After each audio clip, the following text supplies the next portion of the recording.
Halo semuanya, jumpa lagi dengan saya Chandra di channel Terapin Tekno. Di saat tech reviewer lain mereview sebuah HP terbaru di tahun ini, banyak banget netizen yang membandingkan HP-nya dengan si HP ini, yaitu Poco X3 Pro. Bahkan di kolom komentar konten saya banyak banget yang bilang 3 jutaan mending ambil Poco X3 Pro aja bang, lebih worth it,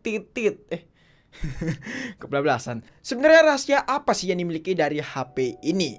Bahkan kalau misalnya kita lihat HP ini tuh umurnya udah sekitaran setahun lebih, tapi masih banyak banget tuh pemuja si Poco X3 Pro. So di video kali ini kita akan ngebahas HP yang satu ini. Apa yang spesial dari Poco X3 Pro? Daripada kelamaan, langsung aja yuk kita mulai videonya. Let's go.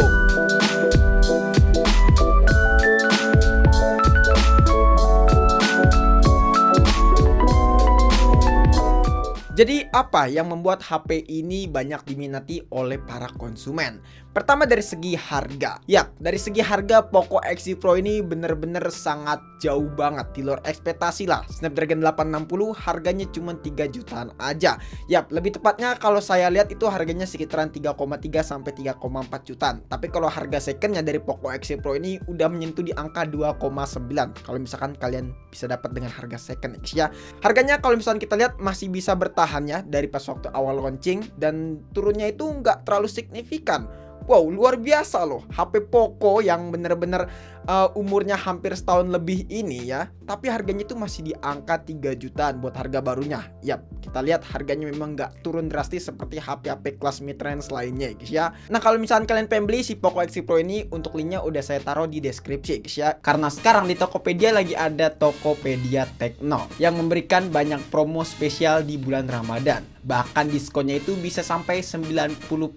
Nggak hanya itu, Tokopedia juga ngasih jaminan harga termurah yang diskonnya itu bisa sampai 1 juta untuk semua kategori Tekno. Oh ya, by the way, semua barang-barang yang ada di studio ini saya beli melalui Tokopedia. Dari mulai speaker, monitor, kamera, mic, dan lain sebagainya, saya beli melalui Tokopedia. Karena di Tokopedia serba lengkap kalau urusan elektronik. Jadi info lengkapnya bisa langsung cek link yang ada di deskripsi. Yang kedua dari segi desain. Yap, memang kita tahu bahwa si desain dari Poco X3 Pro ini biasa aja gitu ya bagi saya. Kalau bagi saya tapi ya. Tapi mungkin bagi kebanyakan orang suka dengan desainnya si Poco X3 Pro ini karena membawa desain yang kelihatan sangar, beda dari HP kelas mid-range yang pada umumnya itu tampilannya klasik, kalem, dan futuristik. Tapi HP ini tuh kelihatan sangar, kelihatan gaming banget lah si Poco X3 Pro ini. Bahan dari Poco X3 Pro ini adalah bermaterial plastik alias polikarbonat dengan dukungan P53 serta dust dan juga splash resistant. Memang kalau misalnya kita lihat desain dari Poco X3 Pro ini kelihatan beda banget ya dengan HP kelas mid-range pada umumnya. Cuman kekurangan dari Poco X3 Pro ini ya di bagian belakang ini agak sedikit lumayan kopong, terutama pas waktu dengerin musik, karena memang HP ini memiliki teknologi dual stereo speaker yang suaranya itu bener-bener ajib banget, kencang banget nih suara. Bahkan sampai kencangnya si speaker dari Poco X3 Pro ini bagian belakang itu sampai getar guys. Yang ketiga dari segi layar. Yap, kalau misalnya kita lihat layar dari Poco X3 Pro ini cukup tangguh nih, dan spesifikasi yang dibawa bener-bener seperti HP kelas flagship. Ya sekitaran HP 4 sampai 5 jutaan lah. Di sini untuk layar sendiri memiliki ukuran layar sebesar 6,67 inch alias ukuran layar yang sangat pas buat dipakai sehari-hari atau enggak buat diajak ngegame sekalipun. Panelnya sendiri pakai panel IPS LCD dengan dukungan refresh rate hingga 120 Hz. Untuk resolusinya udah Full HD+, dan yang menarik di sini untuk fitur-fiturnya seperti fitur SDR10 dan juga Corning Gorilla Glass seri 6. Yap, ini adalah spesifikasi layar yang seperti HP kelas flagship pada umumnya, walaupun memang nggak flagship banget ya. Tapi layar Poco X3 Pro ini hadir dengan fitur SDR10 yang membuat tampilan layar tambah tajam. Terus juga refresh rate yang cukup tinggi yaitu 120 Hz membuat scrolling tambah nikmat. Apalagi dilindungi dengan Corning Gorilla Glass seri 6. Ini adalah spesifikasi layar yang jarang banget ditemuin di HP 3 jutaan buat sekarang. Bahkan minim banget loh. Ya rata-rata HP zaman sekarang tuh yang di kelas mid-range paling pakai Corning Gorilla Glass seri 3. Itu pun juga ya minim sih ya, paling dari brand Orange dan juga brand Orange aja sih kayaknya. Ya walaupun memang kekurangan dari HP ini yaitu Poco X3 Pro masalah panelnya sih, masih pakai panel IPS. Cuman nggak apa-apa lah, karena ada fitur SDR10 itu membantu banget. Sejauh saya pakai buat masalah layarnya aman banget ya guys ya. Dari mulai touch-nya di sini nggak ada delay sama sekali. Walaupun memang dulu ya itu pas waktu 2021 saya sempat ngeklaim layar dari HP ini agak sedikit delay touch dan juga ada ghost touch lah gitu. Cuman setelah update ke MIUI 12.5, si Poco X3 Pro ini untuk masalah layarnya aman banget dan gak ada kendala guys ya. Jadi overall buat kalian yang masih bertanya-tanya, bang apakah Poco X3 Pro masih ada delay touch atau enggak ghost touch, jawaban saya nggak ada sama sekali. Setelah update ke MIUI 12.5 aman semua dan sekarang posisinya ada di MIUI 13. Mantap. Yang keempat dari segi performa. Yap, Poco X3 Pro ini hadir dengan chipset Qualcomm Snapdragon 860 dengan 7 nanometer. Yap, ini adalah SoC 4G paling kencang dari Snapdragon di seri 800 series. Ya walaupun memang kita tahu sendirilah HP ini nggak support 5G, tapi HP ini memiliki performa yang bener-bener ngebut banget. 5G itu ibarat kata nggak penting lah, yang penting performa ngebut. Yap, itu kata pemuja si Poco X3 Pro ini. 5G nggak penting, mending buang aja tuh 5G. Ya yang penting performa lah, karena 5G juga belum ada di Indonesia. Ada benernya juga kalau misalnya kita lihat, karena kita tahu sendirilah 5G belum merata 100% di Indonesia. Dan hanya provinsi-provinsi tertentu aja seperti DKI Jakarta. Bahkan daerah saya nih Bekasi belum ada tuh namanya 5G. Memang kan daerah saya beda planet ya. Tapi memang teknologi 5G ini masih bener-bener abu-abu di Indonesia. Ya kita nggak tahu lah 5G bisa support di tahun berapa. Banyak yang bilang sih di tahun 2025 baru bisa kebagian merata semua. Ya semoga kita doa aja secepatnya lah, biar yang teman-teman di sini beli HP 5G itu nggak membazir fitur 5G-nya. Tapi yang jelas kalau dari segi performa udahlah nggak usah diragukan lagi si Poco X3 Pro ini dengan Snapdragon 860-nya. Buat main game PUBG Mobile ya udahlah nggak usah ditanyain lagi. Settingan rata kanan libas semua. Main game apa aja libas di Poco X3 Pro karena memang SoC dari HP ini bener-bener monster banget.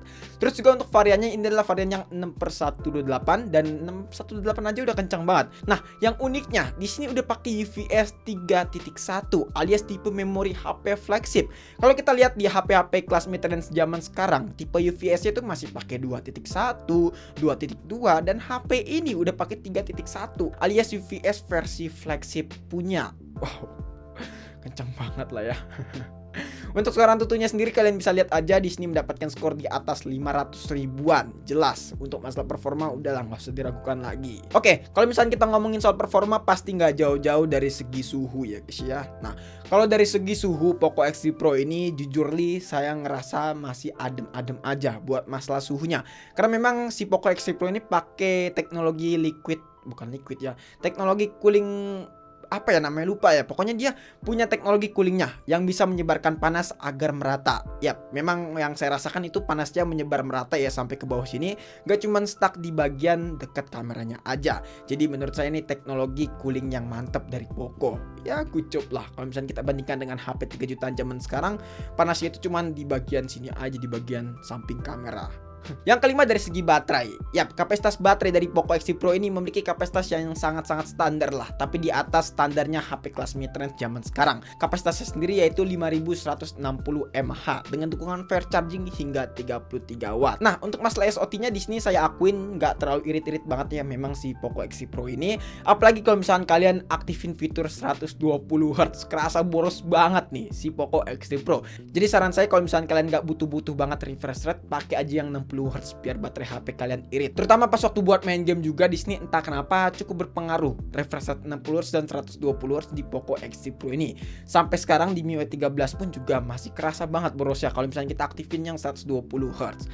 Ya saran saya kalau buat main game dan kalau buat daya tahan yang lebih lama mendingan di 60 Hz aja ketimbang 120 Hz. Di balik spesifikasi yang sangat gahar dari Poco X3 Pro ini pasti memiliki kekurangannya dong. Yap, kekurangan yang terbesar dari Poco X3 Pro ini yang paling terasa adalah dari segi kamera. Nah, untuk kameranya sendiri di sini memiliki konfigurasi quad kamera dengan kamera utamanya beresolusi 48 megapiksel. Untuk hasil fotonya nih yang bener-bener bad banget. Di sini untuk hasilnya tuh beda jauh banget dengan Poco X3 NFC yang pernah saya review sebelumnya.